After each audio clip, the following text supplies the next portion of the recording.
Now, how many pop-ups would you say you've done already, or have you kept count?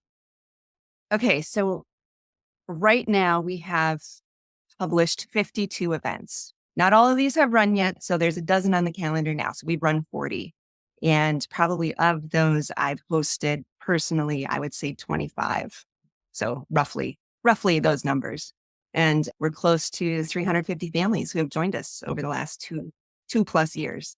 Yeah, it's I love amazing. and I love that you say that you've hosted personally because it's not like you're just some Joe Schmo trying to connect people and letting them do all the work, but you host some of them yourself.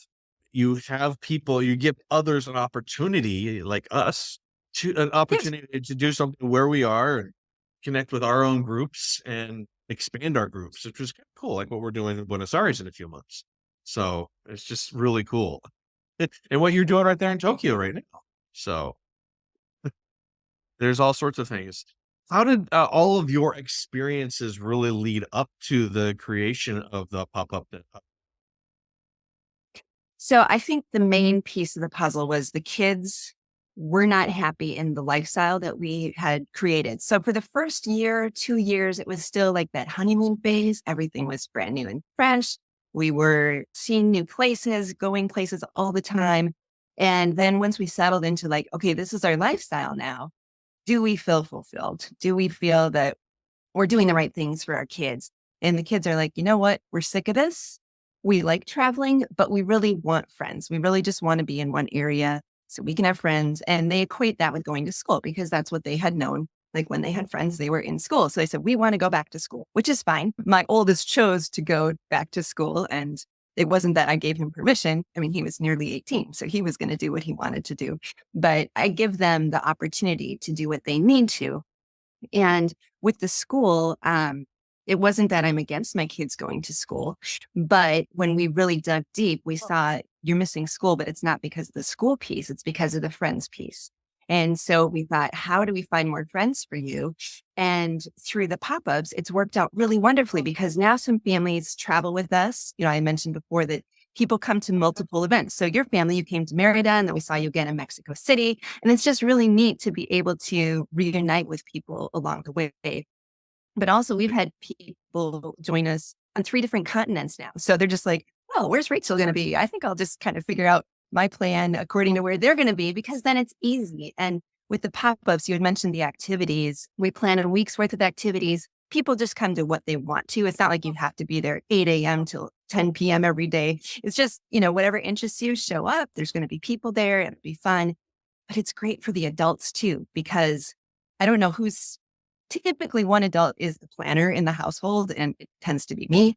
And it's just really nice to have a whole week where everything's laid out. You get a little message in the afternoon, like, here's what's going on tomorrow. 10 a.m. we'll be here, noon we'll be there. After that, we're going to this museum.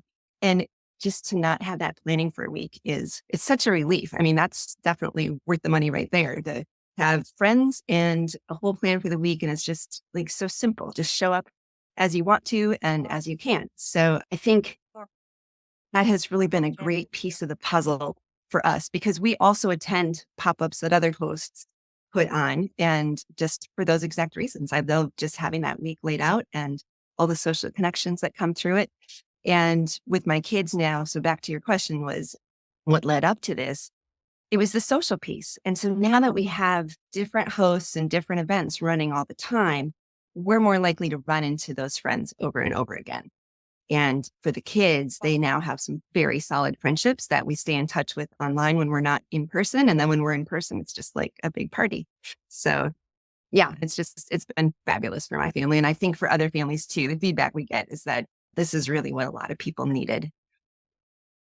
And I think it really is what a lot of people need because I've talked to a lot of travelers and I hear burnout stories all the time. Like, oh, we're ruins out. We're done with the ruins for a while. We've seen so many; they're all starting to blend together. Or I'm done with beaches. I've seen so many beaches. And to somebody who's not a full time traveler, this sounds like a first world We're problem or so something. petty. Yeah.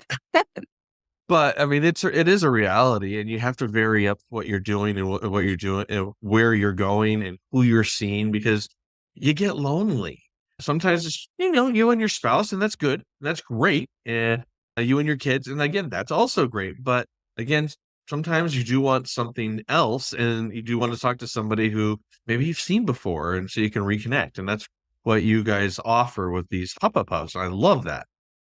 So, and Thank the you. fact that they're all planned out is awesome. Uh, Brody does most of our planning. I'll tell her a few key things that I want to do. Like when we were in Peru, I just wanted to go sandboarding. That was my one thing. And we worked that in and things like that.